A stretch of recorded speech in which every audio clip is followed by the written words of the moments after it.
Who did the triangle? I guess that's what they call it, the triangle. Because you go. It was fun. Is it? I'm curious. Like, how do you decide what you want? Like, whatever people want. I took my daughter. So, culture shock. Well, these things are part of the board. They all act like slaves. Oh, that's right. But it's not. Some people are more driven by. So there's some sort of split. On a Hatfield / my kid program from Virginia. I don't know where they're at. I lived up in mountains in Washington.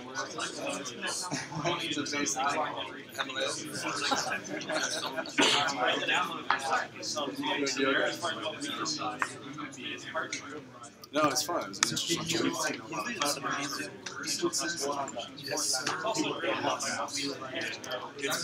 we'll talk about the transactions.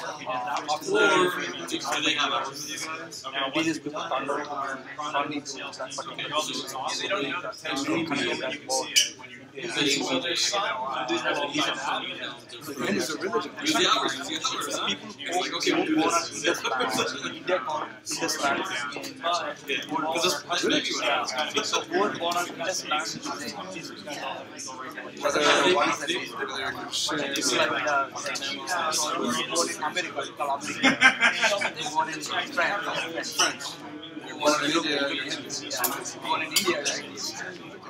But at that point of time, more than 200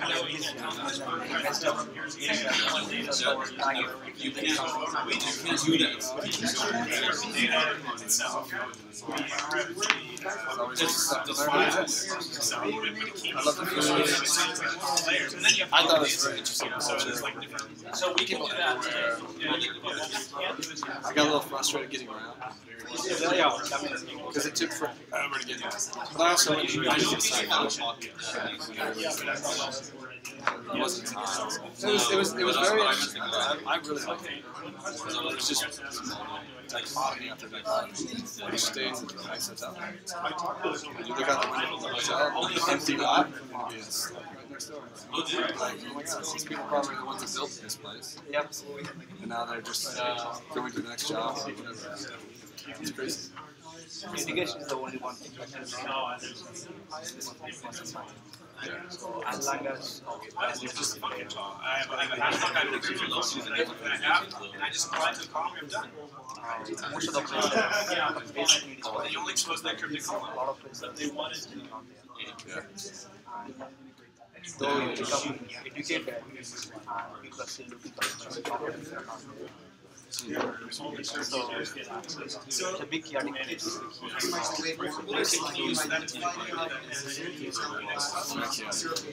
They stopped using Cali controls for smog, like, or just like it smells like campfire, layers, fog. Is that always there? I don't know. Is it like that? The pollution is high. The pollution is high. But that's everywhere. It's everywhere. The amount of there is already built. It was really used made by US. Yes, part of what so where's ours coming from? Hot mic.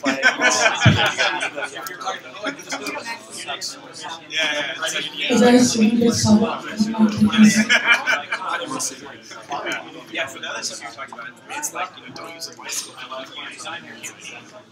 Exactly.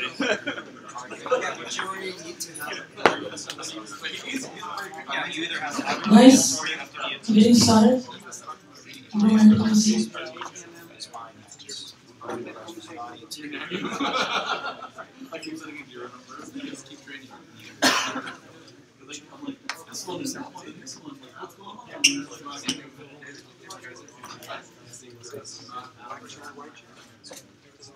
Does that mean other people in here are good?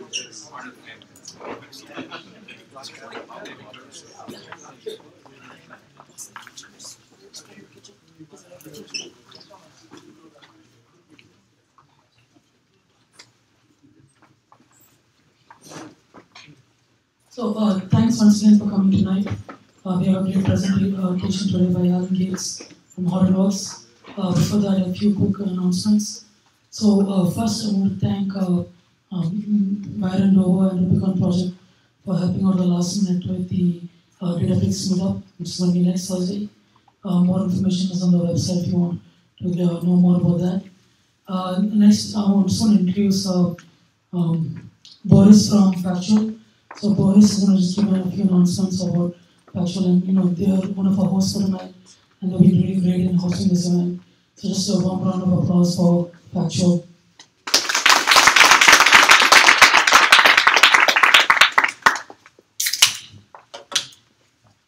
Hi everyone, I'm Boris. So in exchange for all of the pizza, you'll have to endure a brief pitch. So Factual is a great company, has a nice office space, lots of great engineers and interesting technology.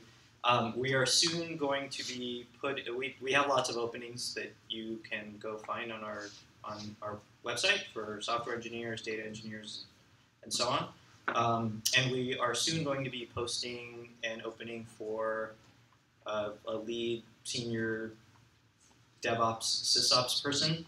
And just to give you a kind of and if you guys know somebody who is interested, we would really appreciate your help in referring them.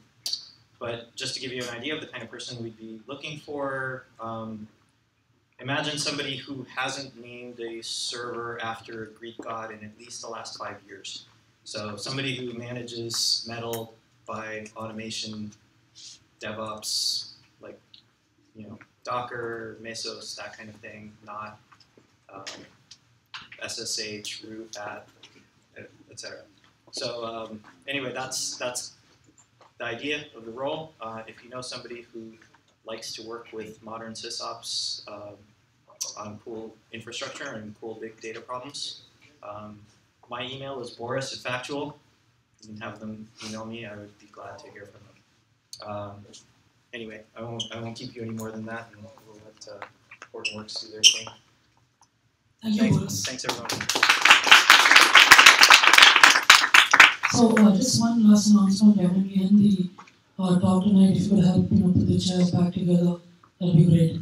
So without further ado, I want to introduce Alan Gates. Alan is from Hortonworks currently, and he's worked at Yahoo. He's got a huge resume. I'm sure he's going to come and talk about what he's done and give a brief overview on Stinger.next. So once again, warm round of applause for Alan.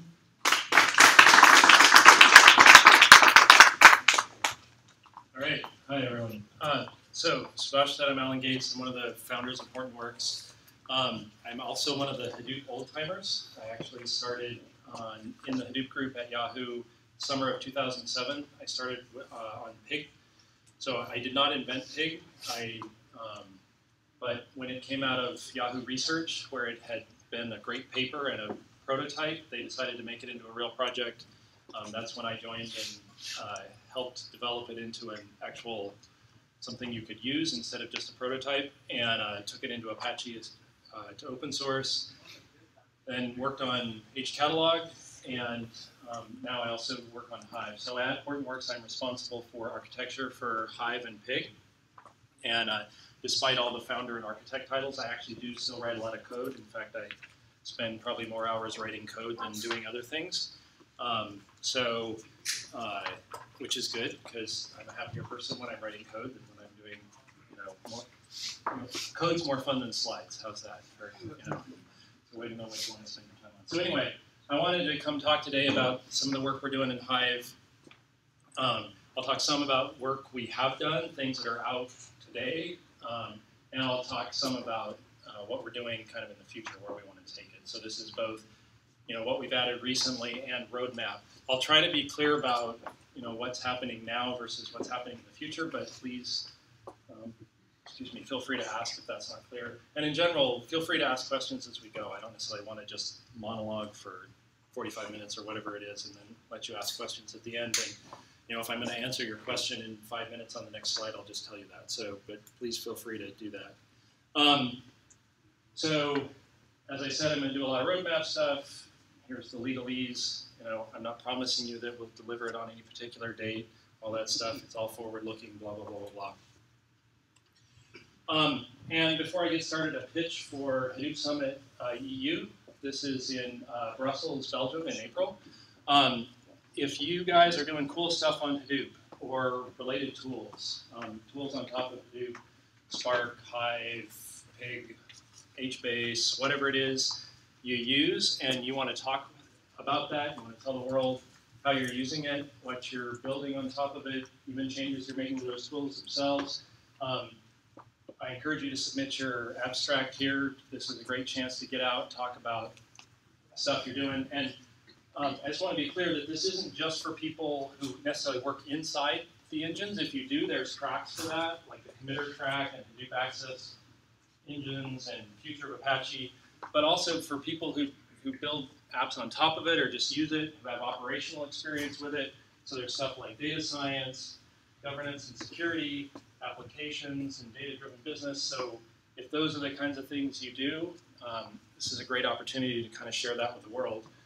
There will also be so we do Hadoop Summit in both Europe and North America. So there'll be a North American version in June in San Jose. So that's another place you can. That call for abstracts isn't open yet, but I encourage you in advance to think about submitting there too.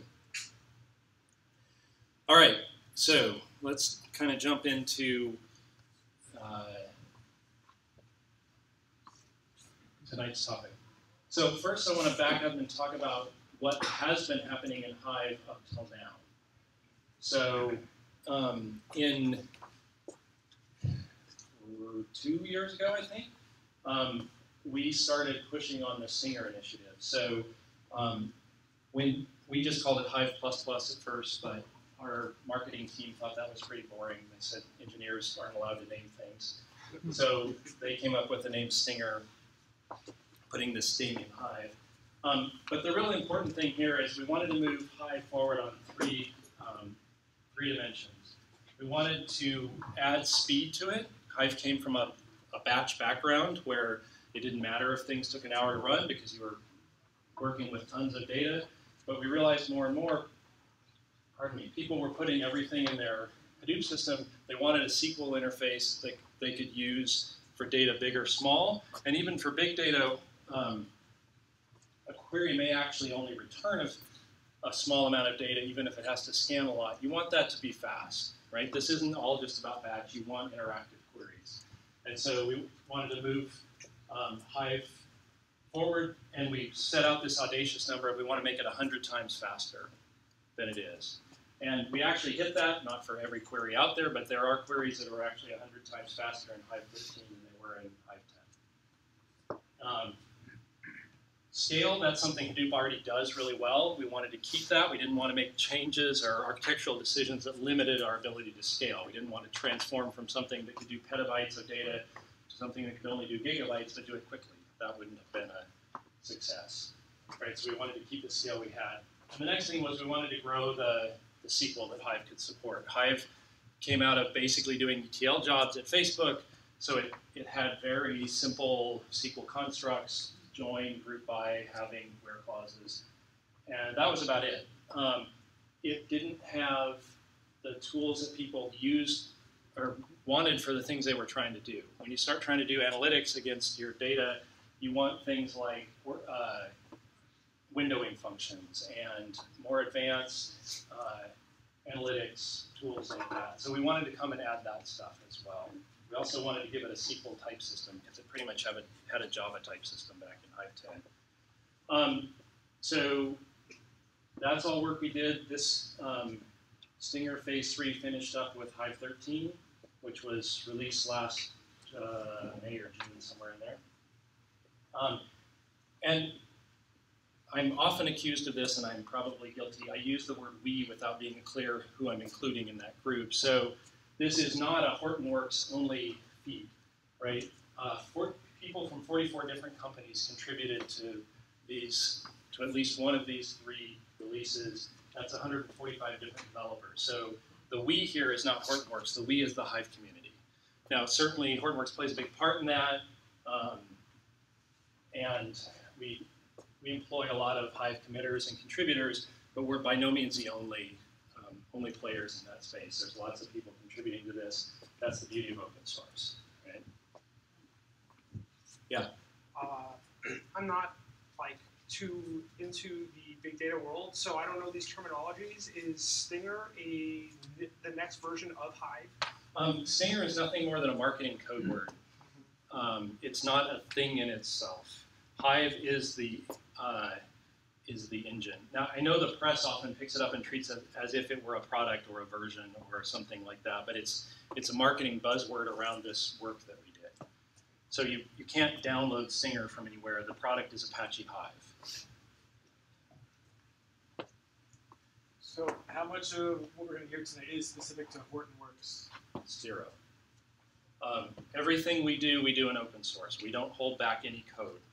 So we contribute all of our work to Apache, and it's not just that it's open source in terms of we make it available to you. We don't even own it. We contribute it to the Apache Software Foundation. Okay, so one other controlling thing that we wanted to keep in mind as we worked on this stuff, and that we keep in mind as we go forward, is one of our driving goals is that Hive is the single tool for SQL on Hadoop.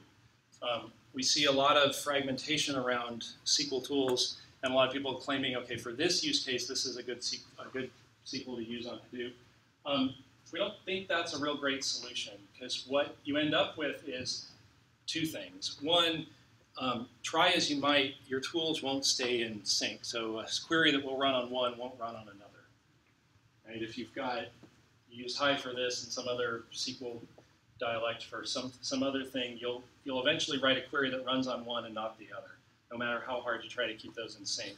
That makes life hard for people, right? Because they've got a job to write queries. They don't want to worry about, oh, I'm going here or there.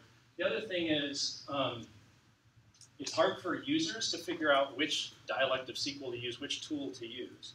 I can put, actually I didn't write this slide. I didn't write any of these slides. When I write slides, they're not half as pretty. But you can put these buckets on a slide and say these are the three main use cases for Hive. But when you're actually doing work, it's not always immediately obvious to you which bucket your use case falls into, right?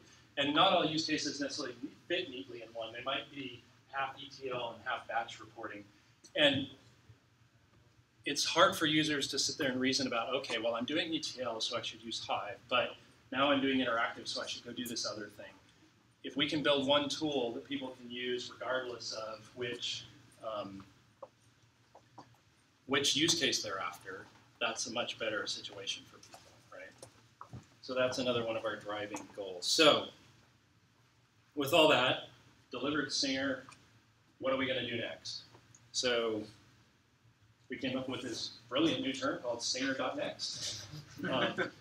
And since all things marketing apparently must come in threes, this also is laid out in 3 phases. So this is actually what I want to spend a lot of time on this evening, kind of things that we're doing here. This the stuff in the gray box here is stuff that has just been recently released. Hive 0.14 came out at the end of November. And actually right before Thanksgiving, which was very convenient, and we all had a very nice Thanksgiving. Hadoop HTTP 2.2, which contains Hive 14 amongst a number of other things, was released this week. So the work over here on the left in the gray box that's shipped, delivered, it's out there. And then the work here in the orange is kind of things we want to work on going forward, short term, and then even further afield here is stuff in the green. So let me kind of talk a little bit about each of these, and then I'll dive deeper into some of those. So the couple big things in Hive 14. One, we added the ability to do insert, update, and delete in Hive. Now in the past in Hive, you could insert new data by creating new partitions. You could append to existing partitions or tables, but it was hard to do that in a way that was consistent with people reading your data and that kind of stuff. And there was no update or delete option. That Hive just didn't have that before this. So we've added that, and we added it with full transactions, so with ACID semantics. So Does everybody know what I mean when I say acid? Does that make sense? Good. I see many nodding heads. Okay. So that was one big piece. I'll talk more about that, what use cases we're aiming at, how we made that work. And then the other huge thing that we did in Hive 14 is added a cost-based optimizer. So originally, Hive just had a rule-based optimizer, which is all heuristics. You know, it's almost always better to execute a where clause before you execute a join if you can, because that'll trim the amount of data you have to push through the join, right? That's a rule-based optimizer. There are certain things, however, you simply cannot optimize that way. You can't, if you have a three-way join, no rule can tell you which two tables you ought to join before you join the third. That's a cost-based decision. You have to look at statistics about those tables and make an estimate of which is going to be faster, right? If you have a file full of SQL and there's different components, we'll look at all of them and then see which ones are necessary, which ones aren't, or we'll just act on one piece. You mean as far as different queries all in one file? At this point, it optimizes a query at a time. It doesn't attempt to optimize across query boundaries right now. So I can talk about the work we've done here. This is a big, complex piece of work, and not something we finished in one release, but we've made a good start, and I'll talk about that and show some results from it. In the first half of next year, our real push here is to move toward sub-second queries. So today, I talked about now with Hive, some of our queries are 100 times faster than they were a couple of years ago, but we still have a floor of a couple seconds. Any Hive query that actually touches data, something we can't answer from looking at the metadata, will still take about 2 seconds for various reasons that I'll talk about in more depth later. But we need to drive that down to where if you've got a query that's not really scanning that much data, it should return very, very quickly, right? Google spoiled all of us. We want to just sit there and get data back and forth. And it's not unreasonable. If your query is only going to touch 10 gigs, why should you have to wait 2 seconds for it, right? And so that's, we'll talk about work that we're doing for that. We want to make Hive and Spark integrate much better. So this is, people sometimes get confused here. We're not trying to say we would do machine learning in Hive. That would be painful. But when you do your machine learning in Spark, when you build your model and get it all the way you want it, and you have some particular query you need to make use of the data in that model, that should work well from Hive. And today that integration is pretty patchy. All right, so we I have a like question that about that. Yeah. So why would Spark has its own SQL, right? Like, why would you want to integrate Spark machine learning with Hive when Spark already has like its own pathway to the data? I mean, what's the purpose? Of this? So it's because you use Hive. This goes back to what we were saying about you want one brand of SQL, right? We don't want you thinking about, oh, okay, now I have to talk to Spark data, so I have to go use this other dialect of SQL, which has a whole different set of things it supports, right? Features Hive doesn't have and missing features Hive does have, right? So we want users to have an experience where this is the SQL I use, I know this, and it can work with all the other tools I use. But what's so appealing about the Spark machine learning framework? I mean, why it's not any other, like machine learning libraries? It could be. There's nothing. So Spark is kind of here because it's one of the most common machine learning libraries. But there's no reason you couldn't do this with others, right? Oh, okay. So you just picked it just because it's like popular. Yeah. All right, Yeah, you could. If you were doing your machine learning in something else, there's no reason you couldn't do the same work. We just want to make it so you can easily work with these kinds of data sets. All right. Okay, and over here, kind of is going forward a little further in the future. We want to continue to drive forward on SQL 2011 compliance. So that's the ISO standard. We're not going to implement everything in the standard. There's plenty of stuff in there we don't think we care about. But we want to do things that people use for analytics, right? So better continuing to improve our Hive's type model, adding we were just discussing earlier, Hive doesn't do non-equijoins right now. People want to be able to do that. There's other pieces in here that just bits of SQL that Hive doesn't support that people want to use. Support for materialized views, because those are very important in a lot of analytics worlds. And even further out in the future is doing this cross-geo stuff actually means something like, assume you have a cluster here in LA and maybe another one in New York, and some of your data is in one and some in the other. You don't necessarily want your users thinking about, oh wait, that data set lives in New York, so I need to go log into that cluster. You'd like them to be able to type a query and the system just goes, oh wait, that data's in New York. Even more complex than that is they type some query that some of the data is here in LA and some's in New York, and you'd like the system to actually figure that out for you and go, okay, I can run this part in New York and this part in LA, and then I'll pull them together only after I've reduced the data as much as I could. That's what this stuff's about.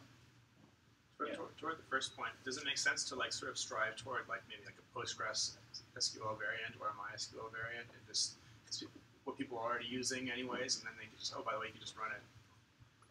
So just takes Postgres's parser and run it on top? Or just that language specification and just make it for the most part be able to run? Well, what we're trying to push toward is the ANSI SQL specification, right? So we have to be careful because we can't abandon people who are on the system now.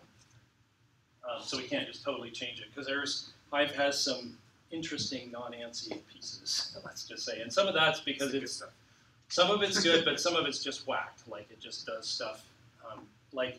Hive has rollup and cube, but it doesn't use ANSI's standard syntax. It uses some weird own syntax. That's just not useful, right? So some of it's just fixing stuff like that, but we have to do it in a way that moves it, or that makes life still good for people who are using it now and who have adapted to the bugs we have in there. Okay, so let's dive into details on a few of these things and just talk a little bit more about how some of this works. So the first one is cost-based optimizer. So this is not something we're building entirely from scratch. We're using a library was called Optic. It's now called Calcite.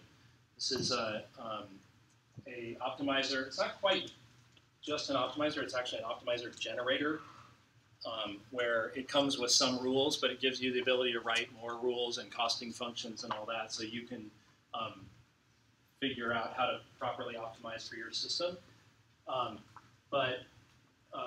We've integrated that with Hive to do this cost-based optimization. So in HTTP 2.1, which was released late last spring, we actually had a very initial version of this. This was not in Hive 13. It was pretty alpha, and the results were shaky. Like sometimes it did the right thing and sometimes it didn't, which is fine. I mean, we didn't turn it on by default. We just didn't think it was ready for the big time, but we wanted to get it out there so people could play around with it a little bit. In Hive 14 and HTTP 2.2, we have actually put in the first pass at this. It is there. I don't actually remember. I think it's still off by default, but you can turn it on. And we really focused on just a couple things in this. So optimization's a big space. There's a lot you can do. So we picked two things to focus on. The first was what I talked about, join ordering. Does that make sense to everybody why that's an issue, or would it be interesting to talk a little bit more about why you should care about that? Make sense? Okay, cool. So first was just picking the right join ordering, and the next was dealing with bushy joins. So a bushy join is, think about when you have two big tables and lots of little tables. What you actually want to do is join both big tables to the little tables first, so that you prune as much as you can out of those, then join that final product. That's called a bushy join, because if you draw it on the board, you end up with two kind of centers, and then it comes together. Versus what Hive used to do, which is called a deep left join, where you just start and you just march along doing one table after another. And if you're goofy enough to do the two big tables first, you end up producing way more intermediate results than you need to. Right? So that was the other use case we chose to go after, is having the optimizer realize when it had these bushy joins, and it could make the right choices how to get around those. So in order to do this, we improved the statistics in Hive. So at this point, Hive can track statistics such as column cardinality, min and max values, that kind of stuff, so that it can start to make decent choices on these joins. Yes. For the bushy joins, is that based off of the cost optimizer? Yes. Or, okay, so you have to enable that to get that. Yes, you do. And the statistics on the columns, is it dependent on file format? Yes and no. So the question was, is the statistics dependent on the file format? Certain the org file format stores some of those statistics internally, and if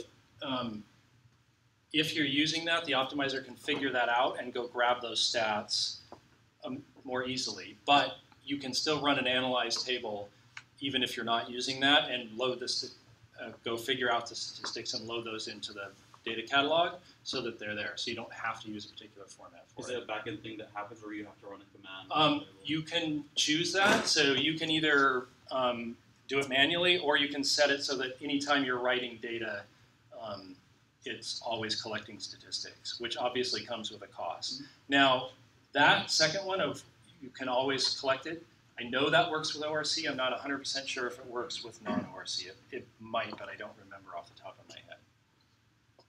Somebody else raised their hand already. See? Yeah, same question. Okay, cool. Okay, so just one sample query here of kind of how that works out. So this is a, we like to use the TPC-DS benchmark to test our queries. Or to test our system. We feel like it's a good spread of different types of queries representative of what we see people trying to do with Hive. Query 17 is one of those. I believe it's a fact-to-fact join, so that two big tables with lots of dimension tables. So it's going to be an example of this bushy join that I was talking about. So these different lines here see elapsed time, intermediate data, so amount of intermediate data in gigabytes, and this is total output records, which makes it sound like the records you wrote at the end, which you wouldn't want that to be different between versions. That's not what it actually means. It means records that were output in the intermediate. So this is measuring it in gigabytes. This is measuring it in number of records. So you can see this particular, and this is done at a 30 terabyte scale. So that means the total data set was 30 terabytes. It doesn't necessarily make it read all 30 terabytes for this query. But you see, without the optimizer, what the optimizer turned. Yeah, went off. Sorry. Error in my back? No, okay. I'll try not to hit the power button. Sorry, with the optimizer turned off, this query took 3 hours to run. Once we turned it on, we ran it in 20 minutes, and as you can see, produced vastly less intermediate data, which is why it ran so much faster, because this is just the optimizer choosing the right order to join those so that you get a lot smaller. Now, I'm an engineer, so I'm not going to show you just this slide. I'll actually tell you, not every query gets this kind of speed up. Don't have the wrong expectations. Looking at it roughly, about a third of the queries get nice speed up. About a third, maybe a little more, get some speed up, but not a ton. A few are the same, and a few actually perform worse.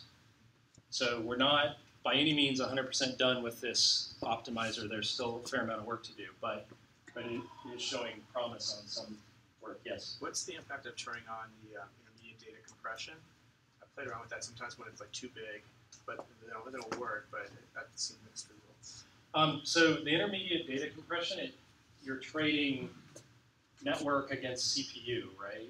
So it really depends on the query because it depends on which one's binding you on that particular query. So it's hard to say, yeah, generally it's always better or it's always not. It seems to be really query specific. But that's an example of places where we feel like this optimizer could go in the future, is being able to figure that out and make decisions like, how much memory should I give this query? Should I turn compression on or off? Those kinds of questions. Maybe also like if it's just a one-off, or if this is going to be like a production query, then you can have metadata around it saying, yeah, we've learned. Yes. So one thing, I just want to be clear, we're not talking about this right now, or in the near future, but something we know we'd like to do is be able to collect, okay, every day at 5 o'clock they run the same query, and every day it looks pretty much the same, so it would make sense to collect data from yesterday's run and use that against today's run, right? So the system kind of learns. Other questions, thoughts about the cost-based optimizer? All right, let's talk about transactions. This is my personal favorite topic at the moment because it's what I've been working on for the last 9 months. So you'll forgive me if I wax on about this thing. So first, let's talk about the use cases, though, because this is really, really important to understand. A lot of people, when they first heard us say we were going to put transactions in Hive, they're like, you're crazy, Hive's not an OLTP store. And our answer was, you're right, we would be crazy to try to turn Hive into an OLTP store in this, using this architecture. That's not what we designed this for. So don't build a shopping cart app on top of this.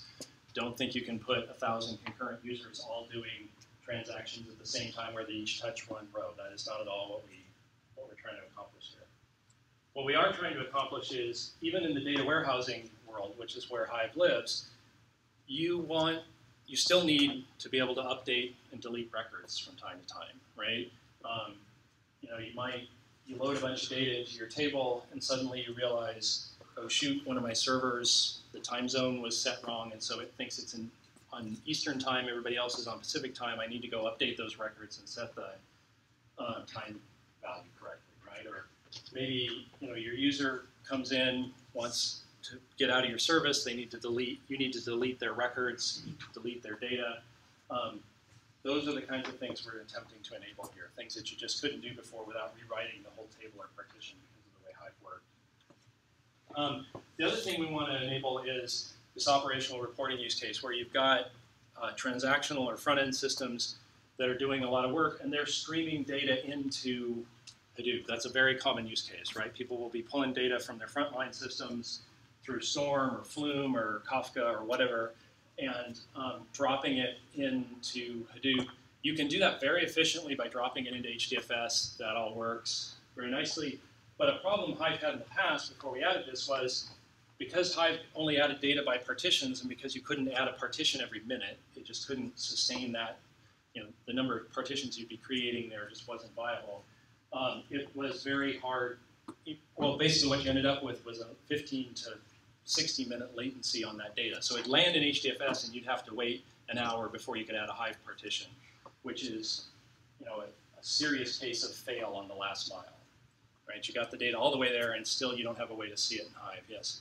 Is there any performance costs by having transactions in Hive? Is there a performance cost? So not for the rest of the system, right? So, when I get to how you read this, there's a small cost for the readers of transactional tables because of the merge they have to do, though it's not huge. But we're not, since we didn't make the entire system transactional, since we're not forcing that on everybody, and since the locks we keep are pretty coarse-grained, it's not putting a big burden on the rest of the system. That was actually one of the rules when we started this, right? We can't break what we have. Yeah. Scale is one of Hadoop's strongest points. We don't want to bust that. Anyway, so we wanted to get this use case where you want to stream that data in and you want your users to be able to read that very quickly. But of course, once you're streaming data in, you've got to have ACID so that you can get consistent views for your readers, right? If the data is arriving all the time, you want their queries to still be predictable in what results they're going to return. So how did we do this? I'll walk through some of the kind of mechanics of how this works, and then cover a little bit of what does and what is and isn't there right now. So for the moment, this works just with ORC file. There's no requirement long-term that it would be only ORC. It just needs to be a file that supports a row ID concept, because we need a row ID to make this work. ORC has that. You could conceptually add that same concept to other file formats, but we haven't done that at this point. So let's say you have data in an ORC file. That's your original data for your table or partition that you're working with. And somebody wants to come in and update a row in that file, or maybe insert new rows or something like that. So it's hard to update rows in HDFS because it's a write once file system, right? It turns out that even if you could update rows, you really wouldn't want to. not directly. So if you look at SQL Server PDW or Vertica or a lot of these other data warehousing type stores, they don't update the original rows either. It's just too expensive to do random I/O on those big files efficiently. So what do? You write those records in a Delta file, right, on the side. This is, like I said, pretty standard stuff. We're planned by a script written by the MonetDB guys 10 years ago, or 12 years ago now, I guess, on how to do this. And then, so when a reader comes in, they then have to merge these and figure out which is the right version for them, right? And so figuring out the right version is a little bit, you have to track the transaction IDs in here too, right? Because you may have a writer writing records at the same time this guy's reading. Those aren't committed records yet. You don't want to, you don't necessarily want to accept those, or you don't want to see those in this reader because they're not necessarily valid for this reader, right? So that reader has to know, okay, here's my transaction. The lights are magically coming and going. Anyway, the reader has to know what transactions are valid for it and then do that merge. That works fine until until you either get too many of these Delta files so that your fan out's a little too wide on your merge, or the Delta file gets too big and you're overwriting too many rows. It's just not efficient anymore at that point, right? So what do? You want to compact this in the background, which is exactly what we do. Hive automatically runs a compactor in the background. This is done in a way that does not impact readers or writers, so there's no garbage collection pause here. While the compaction is going on, other readers can be reading, other writers can be writing to this file, or not to the file itself, but to the table or partition. So that's done, and then depending, there's a couple kinds of compactions actually. If it's just that there's too many Delta files, the compactor will just push them all into one Delta, so you have one Delta and one base. When the Delta file itself grows too large, becomes more than about 10% of the base file, it will actually rewrite into a new base so that you have a new base file to go against. Let's see, what else do I? So let me talk a little bit about locking too, because I referenced that our locking was pretty coarse-grained. This does depending on being able to lock tables and partitions. So you can do as many concurrent reads or inserts as you want. There's no lock. I mean, there are locks on that, but they're shared locks, so you can have 50 people all reading from this at the same time, or 50 people inserting into it at the same time. That's fine. Updates and deletes. We do have. It's not an exclusive lock because you can still have readers or inserters going on, but you can only do one update or delete at the same time. So kind of a shared write lock, if you will, where readers can go, but only one writer. And that just is to avoid the case where you've got two people updating the same row and you have to try to figure out, okay, whose version wins, who's right, by locking this at the partition level or the table level for a non-partition table. Now you don't have to resolve that. You just have one writer in there, you block the others until that writer's done, then you let them through. Okay, so what do we support with this at the moment? This was in the beginnings of this at a beta level. We're in Hive 13 to do just the streaming ingest. So this is where you hook up Flume or Storm or whatever and ingest records. That, I want to be clear, only supports insert. We don't support update or delete in that model. But if you want to quickly ingest new records, that's there. In Hive 14, which we just released, we can now do insert, update, or delete statements. So you can do statements against these tables. This is auto-commit only at this point, so there's no begin or rollback statements. It's just on a per statement level, each one auto-commits. We do plan to add that in the future, but there's some more code we need to write before we can do that begin, commit, rollback. But the biggest piece is we need a deadlock detector. We need to be able to detect when two people are contending for resources and we have to pick a winner. Since in this model we can know up front every lock you're going to get, so we either can give you all the locks or give you none. But in a model where you can do a begin and then do some set of statements, we have no idea what locks you're going to eventually need, right? So we'll have to have a deadlock detector in that case.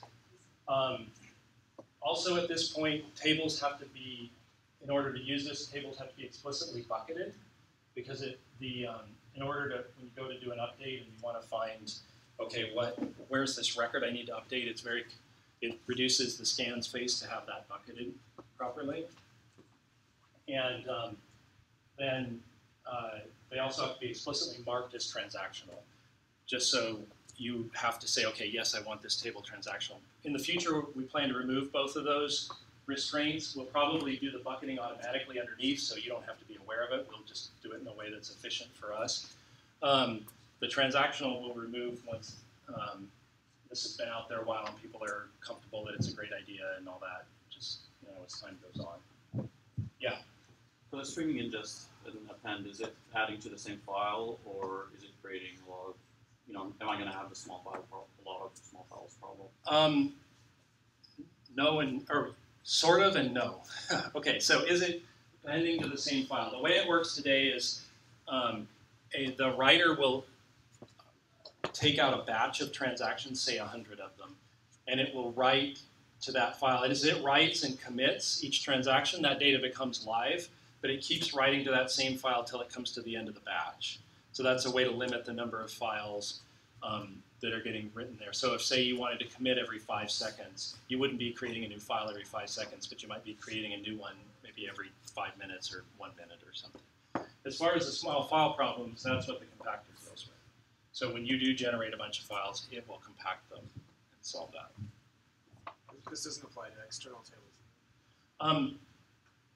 So it's funny, it's the second time I got that question today, which is, does it apply to external tables? And the answer is, yes, I think so. So I don't know of any reason it shouldn't work in external tables. However, I realized when the first person asked me, or actually I realized a few days ago, none of my tests used external tables, so I don't feel good saying yes it does, because I don't believe in anything until I have a test that passes. So it's possible it doesn't, but if it doesn't, it's a bug. There's nothing in the design that says it shouldn't. There's no reason Hive should have to own the data in the table to make this work. Yeah. Locks for when you're doing an update, no locks and insert. So for updates, is that table or partition? So the locks, it depends on the type of update. So if the table's partitioned and Hive can figure out a priori which partitions you're going to touch, then it's partition level. If the table's not partitioned, or if you do an update that ranges, you don't put the partition value in the where clause, so we can't tell what partitions you are and aren't touching, then we'll hit, if you don't put explicit values for the partition in the where clause, so we can't see which ones you're hitting, then we'll have to lock the whole table because we won't know which ones we're going to end up hitting. Right? Otherwise, pretty much the locking scheme stays the same from Hive 12 and 11? Not really. The locking scheme is pretty different. So there's the Zookeeper locks that existed in Hive 11 and 12. This actually implements the same interface, but is a completely different implementation of that. It wasn't,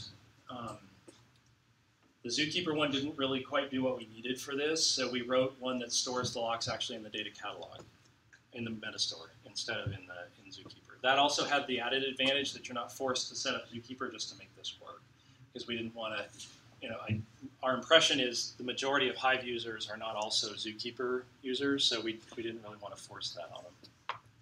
So you're storing the locks now just in the metastore, you said? Yeah. Now you cannot use the Zookeeper Lock Manager with this. The Zookeeper Lock Manager still exists. You can still use it for other things if it's something you use. But for this, you need to use the one that stores in the metastore.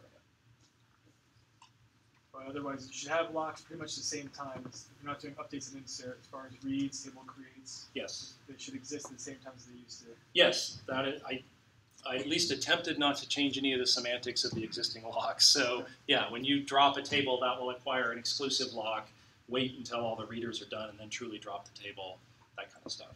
That's all this stuff. Oops, I'm running low on time here. Okay, other questions on this? Okay, now I'm going to have to speed up because I talked too long about ACID. Okay, so the other thing, so keep in mind that we're switching now from the here and now to the future and someday. So everything I talked about before is actually there. released in Hive 14/HTTP 2.2. The stuff I'm talking about now is more visionary things we hope we may be working on now, but we haven't released yet. So I need to fix this before I. Sorry, my slides are in the wrong order here. Okay, so one of the big things that changed in the Stinger initiative in Hive was a switch from MapReduce to Tez. So everybody loves to say MapReduce is slow. I'm all with them. In fact, at one point in the past, in my demo or my presentation, I used to have a slide that said MapReduce is dead, long live Hadoop, right? So MapReduce isn't really dead. It's still useful for certain things, but it's not really a great thing for Hive and Pig and those kinds of engines, right? So you'll still see lots of stuff, lots of people beating up on Hive as, oh, it's slow because it's on MapReduce. Well, that was true 2 years ago, but that's not true anymore. So what is Tez? Tez is a DAG execution engine that takes what we learned in years of working on MapReduce, working at scale in a multi-tenant environment, in security environments and all that, and evolves it from something that can do map and reduce and repeat, which is what we had before, to something that can build an arbitrary graph of operators, schedule that all as one job, and run them in the system. So this is not all, but a lot of how we got a lot of the improvement we saw in the Stinger work to make make Hive much, much faster. So a vastly more efficient engine for the things we're trying to do with Hive. So this part is here. This was in Hive 13 as well. It's also in Hive 14. You can use that today. But as I mentioned earlier, we still have a floor of about 2 seconds on any query.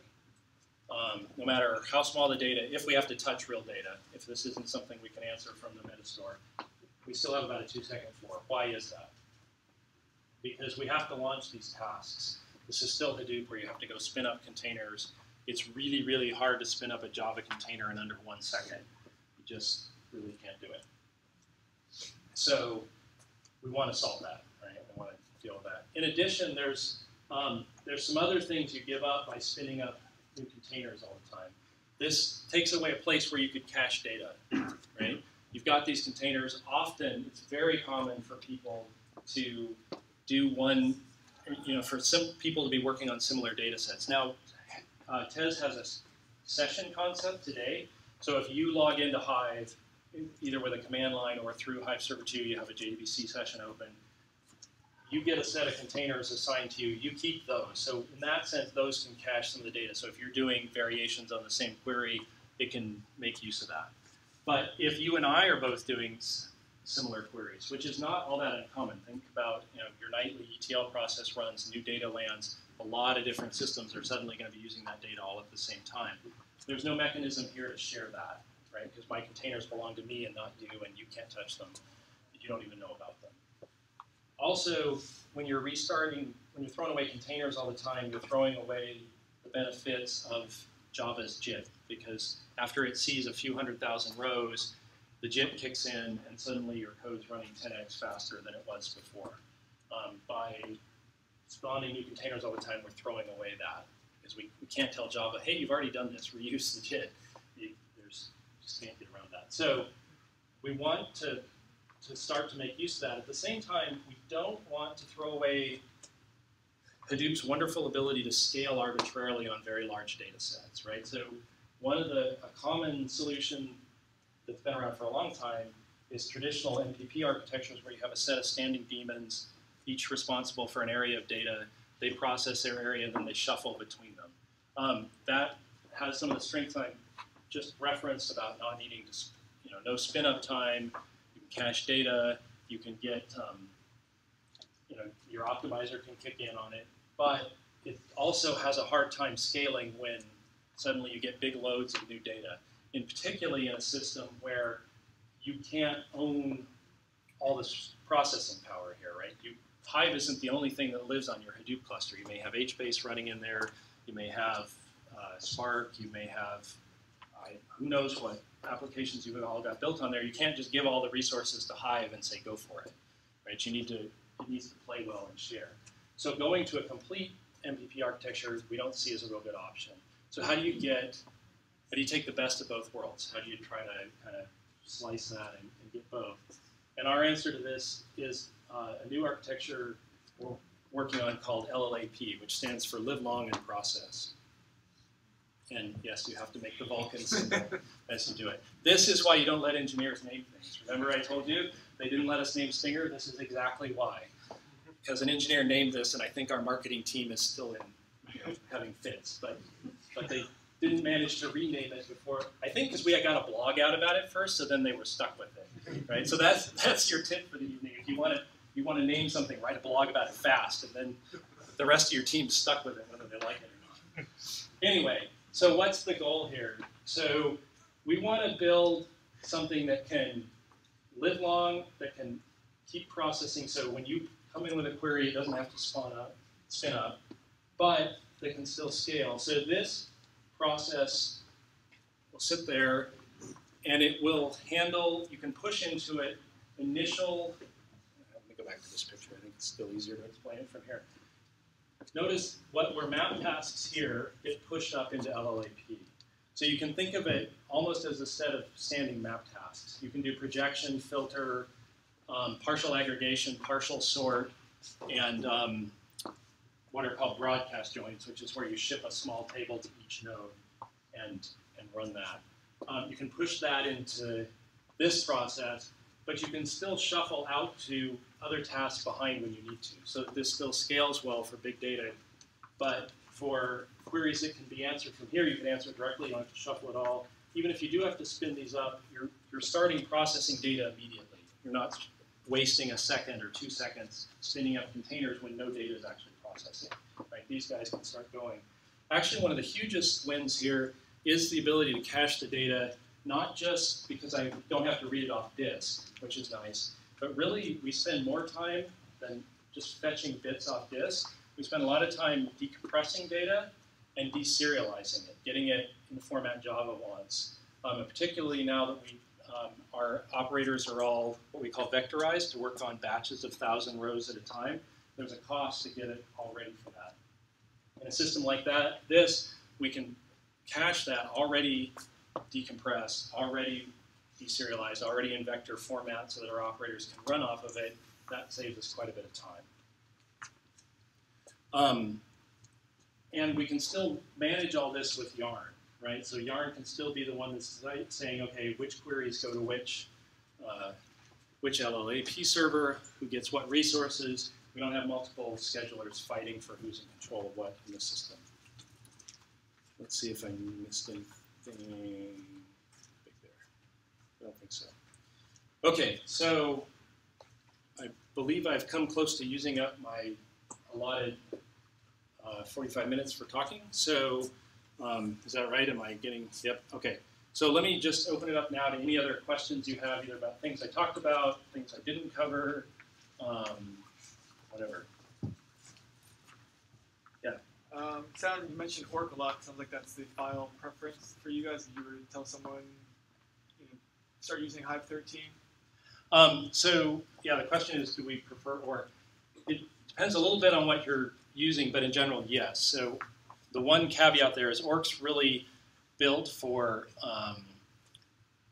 data warehousing type things. It's built for these analytic queries. So if you're bringing data in from somewhere and it's an Avro or JSON or whatever, it may make sense for you to land it in that format and still be that where you start your transformations from, right? Because you want to record the original data.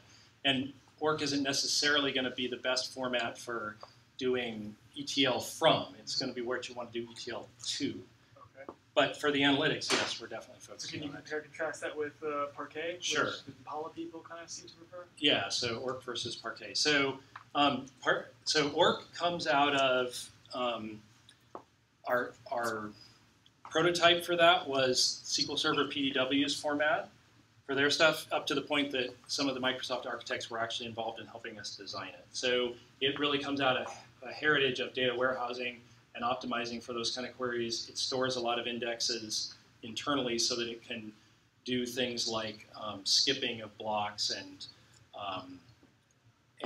it can answer certain types of queries without even touching the data because it answers them off the index, that kind of stuff. That's really its focus.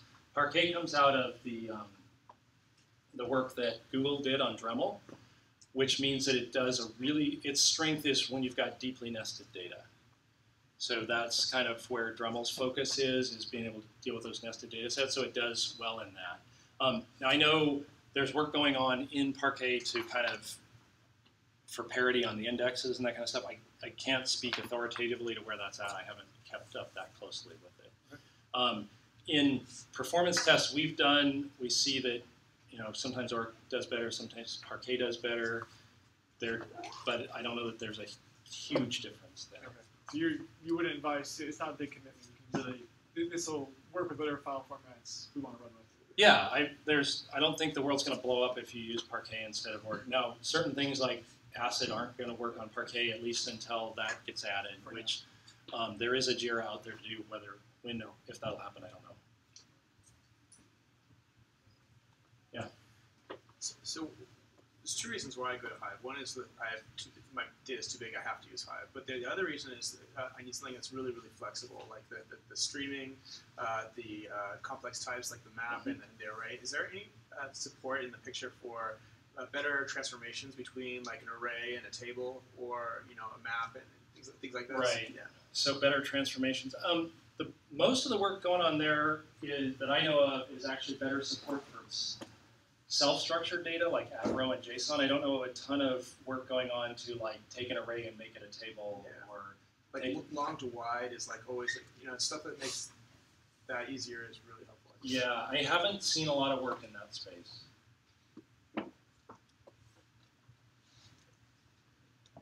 Other questions? Yeah. An external reader looking at those ORC files on disk when they're pre-compacted. What are they gonna see? So if you're not looking at the ACID stuff, just ORC files, you can read those. I mean, there are adapters to read ORC directly in like PIG or whatever. If you're trying to read them in an ACID case, you need to have the transaction list, which is something you have to get from Hive's Metastore. So you could get that and then hand that to ORC, and it would do the right thing. Because that actually all that merging goes on down in the ORC layers. But you would have to explicitly make the call to the Metastore and say, give me the valid transaction list, which, even though it's called a valid transaction list, is actually the opposite. It's actually a list of invalid transactions, so you know what to skip. And that, otherwise, ORC would just show you everything without knowing what you should and shouldn't see. So if I was writing a MapReduce job and wanted to look at this data, I would. Yeah, you would need to do that. So in the future, we want to integrate this with HCatalog, so you don't have to take that burden on. So you can just say, I'll use the HCat input format. We haven't done that yet because we could do it on the read side today. That would work, but we haven't. We can't do it on the write side yet because, again, we need that deadlock detector, because we can't know a priori what people are going to, we can't analyze a MapReduce job and figure out what locks people are going to need, right? We have to wait for them to actually ask us. So until we have that piece, we can't integrate with HCatalog on the right side, and we just haven't done the work to do it on the read side yet. Kind of on that, following up more in the file format and roadmap stuff. So is it fair to say indexes is kind of not something in the Hive roadmap, but more in the various file formats that are emerging, and kind of leave up to the file formats to handle indexing and skipping those unnecessary blocks? Yeah, that seems to be what's happening at the moment. I mean, Hive does support indexes, but the optimizer doesn't automatically make use of them. There's no facility to automatically update them as you add partitions or insert data or whatever. So yeah, at this point, it's more down in the storage layers and less up at a user level. Whether it'll always be that way, I don't know, but that's at least where people are focusing at the moment. I think you started to have another question. Okay. All right. One more roadmap. You Sure. mentioned equijoins at the beginning. How far? I mean, that's the one thing. Like for 3 years, like man, that would make so many things easier. How far off do you think that is? I don't know the answer to that because we're arguing right now at work on whether to do that next or do something else next. So yeah, no, now is a great time to give me this feedback because I have to go back to the office next week and continue the argument. And I mean, That's it, okay. Number one. So yeah, that's good input. That it's something that you guys would find useful because it's I mean, there's a certain set of things we know people want to do, but we don't know necessarily what all the use cases are. So talk to me afterwards about exactly what you want to do with EquiJoin because I want to understand what pieces are important. Or sorry, non-EquiJoin. Yes. So if I load a lot of XML with the same structure, but the color comes with smaller files, how do you merge those files? In the update stuff or just in general? In general, when the new XML file comes, same schema, it's a new file, but it's not a big file. Do you? If you're doing it with transactions, that's taken care of for you automatically. It will do the compaction behind the scenes for you. If you're just doing it like I'm adding new partitions and I'm adding lots of small files, yeah, there's not anything automatic. You would need to go in and write a job that compacted that into something bigger so you didn't get lots and lots of small files. Did I answer the question or? Yeah. Okay. Just going back to this transaction thing, this is something we had to work around in a very different way. What if you could be notified when the compaction has been back to the main work file, not this Delta file? That would give you sort of like some sort of commit that's bigger than this batch of inserts, right. Smaller than the partition.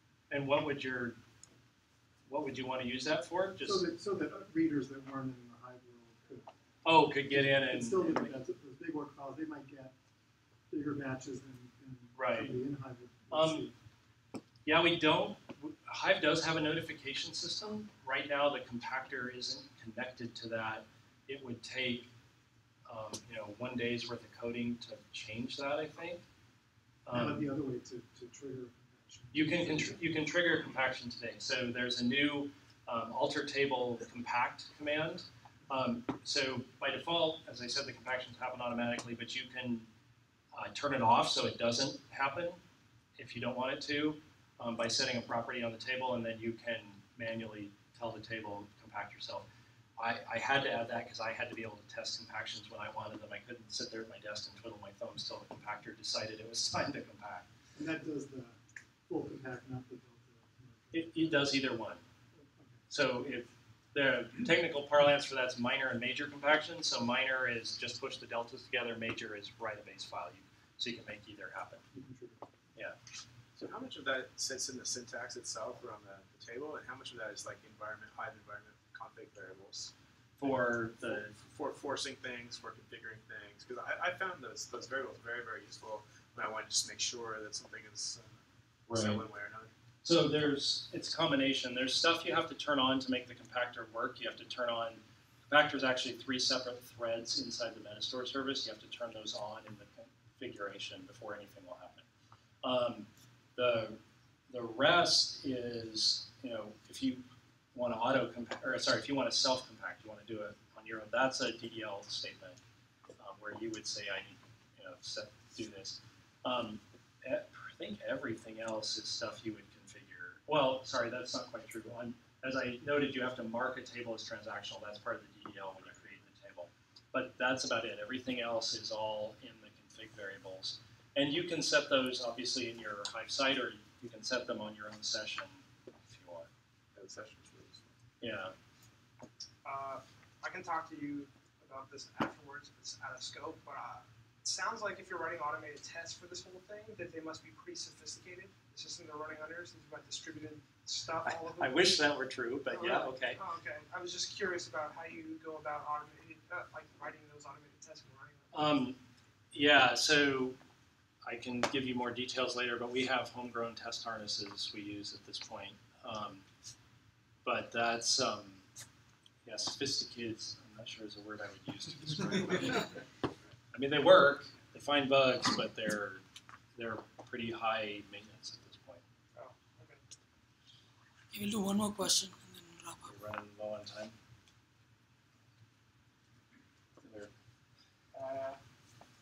kind of like this question. How does this, do the new Hive and Impala coexist, or is you kind of choosing one or the other? Needs for both? Well, we don't ship Impala or support it, right? We being Hortonworks this Right. time, not Apache Hive. But it's not like they're going to go to war and attack each other if you put them both on your system. I can see too that they're both there. Yeah, I mean, there's nothing to stop it. That said, we're definitely, as I was pretty clear about, we want there to be one SQL dialect, and we think Hive's the better tool for that, right? So we want to drive to a point where you don't feel like, oh, I need to go put Impala on because it's faster on these 10 queries or whatever, right? So we want to get to a world where people don't feel a need for it, but we're not going to somehow prevent it. All right, thank you all very much for having me.